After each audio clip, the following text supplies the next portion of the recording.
Hey, what's up, everybody? This is Charles. I want to welcome you guys to another episode of the Dreamerspro Show, where we cover everything from sports, hot topics, classic debates, entertainment, and when we give you guys a fresh perspective on things and how we see them. And in today's episode, the topic is, should both Paul George and Kawhi Leonard be all-star starters this year in the AllStar Game? So that's the topic I want to get into in today's video. But before we get into that, I want you guys to please make sure you go ahead and hit the like button, hit the subscribe button, and hit the notification bell to be notified whenever we drop our content.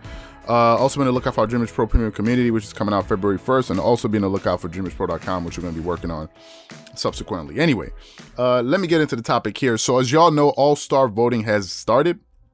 I've already put in my votes, and I think it's going to be pretty exciting, right? It looks like the NBA is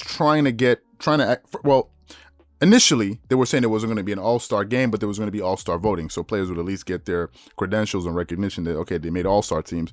But now it looks like the NBA is having some discussions of probably conducting the all-star game because of TV deals and some of the deals that they have with these different networks to make sure that they have that game. So there's that. If there's going to be an all-star game, it is perfect. They can pull it off perfectly. I don't think it's an issue. If you can pull off a game, you can pull off an all-star game. So I don't think that's going to be a big issue at all, really. They would just have to cut back on all of the festivities. I don't know if they're going to have a slam dunk contest and all of that, but for sure, I know they're trying to get an all-star game going this year. So that's what the news has been. Now, for me, I have a few different things that I'm looking at when I'm constructing my list, but for today's video, we're focusing on why Paul George and Kawhi Leonard should be on that first. Should be starting in the All-Star team for the All-Star team this year. Now, we all know it's been a pretty tight race in the Western Conference. The Utah Jazz have won 11 games in a row. They're now the number one seed in the Western Conference. The Lakers dropped 2 games in a row, so they dropped 2 positions from number 1 to number 3. And the Clippers moved up a position, so now the Clippers are in the number 2 spot, and they are behind the Utah Jazz because the Utah Jazz keep winning. I think they had a win again last night, a pretty tough win that they got last night. So the Utah Jazz have a 15-4 record to the Clippers 15-5 record. So they just one loss behind them in the loss column. So that's the reason that they're ahead of them. If they play or they lose again, then the Jazz are still going to have the number 1 seed, because remember, the Jazz beat the Clippers earlier this season. So that's the reason I think the Jazz are going to still remain ahead, but they're the best teams out there in the West. Now, if we're looking at the best duos in the Western Conference, I think that's a no-brainer. You're going to look at Anthony Davis and LeBron, and you're going to look at Kawhi Leonard and Paul George. So I think that's an easy one. No one is going to be cracking their brain trying to understand that. Now, however, I think the Clipper duo is playing better than the Laker duo. That's what I think. If you go and look at the numbers say so, right? It's very simple. If you look at LeBron James's numbers this season, LeBron has been pretty much the reason the Lakers are winning these games. Let's just be honest. He's averaging 25.5 points per game, 7.8 rebounds, 7.5 assists. He's shooting 50% from the field virtually. He's shooting almost 42% from the 3. If I'm not mistaken, he hasn't done that in he hasn't done that in over close to 10 years. So he's shooting amazingly from 3. He's shooting over 70% from the free throw line, which he hasn't done in over 2 seasons. He's getting you close to a steal a game. So LeBron James is doing his thing, right? And he's one of the leading candidates for regular season MVP. I think he should be right up there.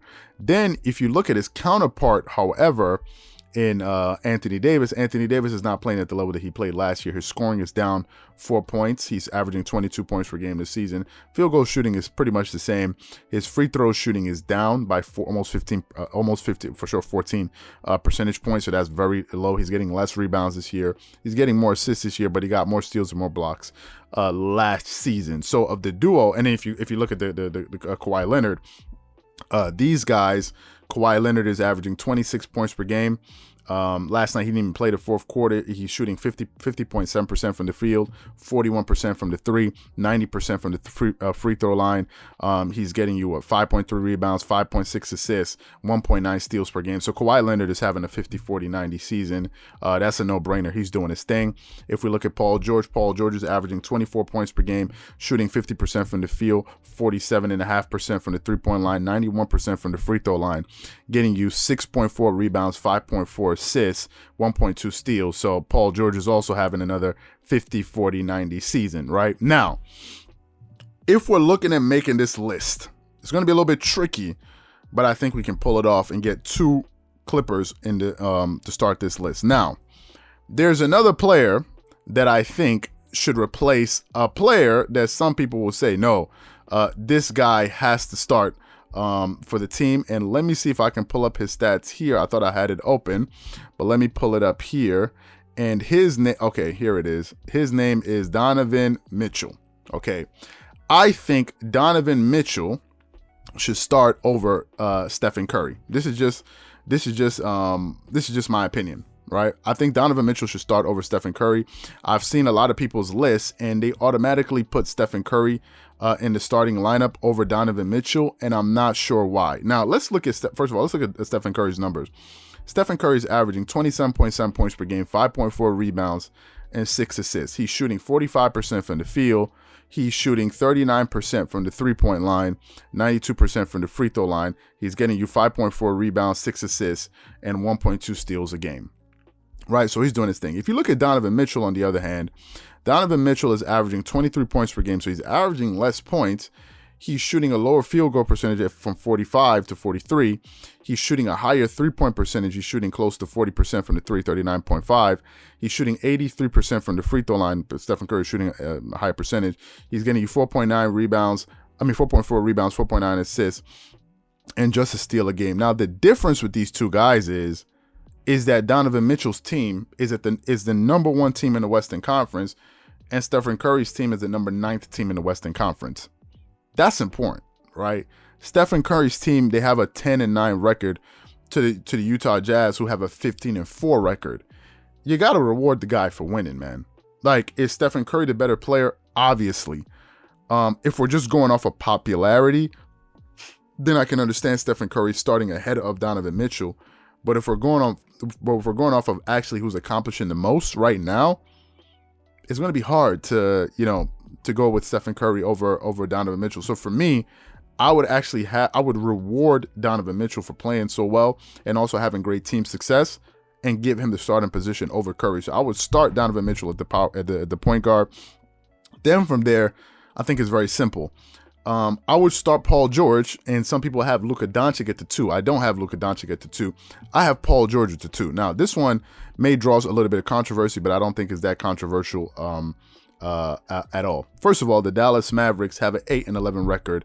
They're the number 13 team in the Western Conference, all right? So they're below 500. So Luka Doncic's team is not winning. Another reason why I wouldn't put Luka Doncic ahead of Paul George is this. Hold on, let me pull up his numbers here. Now, Luka Doncic, he's averaging 27.4 points per game. He's getting you 9.4 rebounds and 9.7 assists. Those are gaudy numbers, right? Yes, they are. However, let's go in and look at the efficiency. Luka Doncic is shooting 46% from the field, which is good. He's shooting 28.7% from the 3. He's shooting 76.5% from the free throw line and getting you 1.1 steals per game. If you look at Paul George now, if we juxtapose his numbers to Paul George is scoring 24 points per game, but he's shooting 50% from the field. He's shooting 47% from the 3, almost 20 percentage points better than Luka Doncic from the 3. He's shooting 91% from the free throw line, a much higher free throw percentage. He's getting you less rebounds, less assists, and he's getting you about the same amount of steals. If we're looking at who's made the most of their opportunities when they had the ball in their hand, it's Paul George. Paul George is the more efficient player by far, number 1. Number 2, Paul George is on a team that the team that has a number 2 record in the Western Conference. So Paul George is having a more efficient season as far as shooting, and he's having better team success. So how can we start Luka over Paul George? Paul George should start over Luka Doncic, in my opinion, which makes things very easy, because then you put Kawhi Leonard in number 3. Kawhi Leonard should be the number 3. I don't even think we have to go into this. Kawhi Leonard is also having a 50-40-90 season. He's doing his thing, averaging, I think, 26 points per game, 5 rebounds, 5+ rebounds, 5+ assists, close to 2 steals a game. Doing his thing. A 50-40-90 season is doing his thing. LeBron James, I would start LeBron James. Obviously, he would be there. So I'll put Kawhi Leonard and LeBron James as the 2 forwards. They both have great size. LeBron James is 6'9", so he's going to be doing his thing out there. And then now the final position is I would put Nikola Jokic. Some people would argue Rudy Gobert because I thought you spoke about winning. But listen, I think Nikola Jokic is the best center, at least in the Western Conference. His team has a number 5 seed in the Western Conference right now, so it's not like as if they're so poor. And the Rudy Gobert is obviously on the Utah Jazz, but I don't think anyone would argue that Nikola Jokic is the best center, is the best out of those two centers. So for me, that's how I would start my starting 5. Some people will, swap it and put it another way, but for me, I would have Nikola Jokic starting that team. So for me, I think the PG question is very, very simple over Luka Doncic, and I would give Donovan Mitchell, sort of reward him for having the number 1 seed in the Western Conference, the number 1 seed in the NBA, really, and also having a better record than Stephen Curry. So that's my starting 5, right? That's my starting 5. Some people may disagree. So what I want to know from you guys is, what's your starting 5? Who do you have in your starting 5 in all the positions? Whatever you guys think, just leave your list in the description below. Once again, if you enjoyed the video, be sure to make sure you go ahead and hit the like button, hit the subscribe button, and hit the notification bell to be notified whenever we drop our content. Again, if you enjoyed this video, be sure to check out the next video that we have coming up. Once again, this is Charles here from Dreamers Pro. Wishing you guys an amazing day and catch you guys on the next episode. Peace.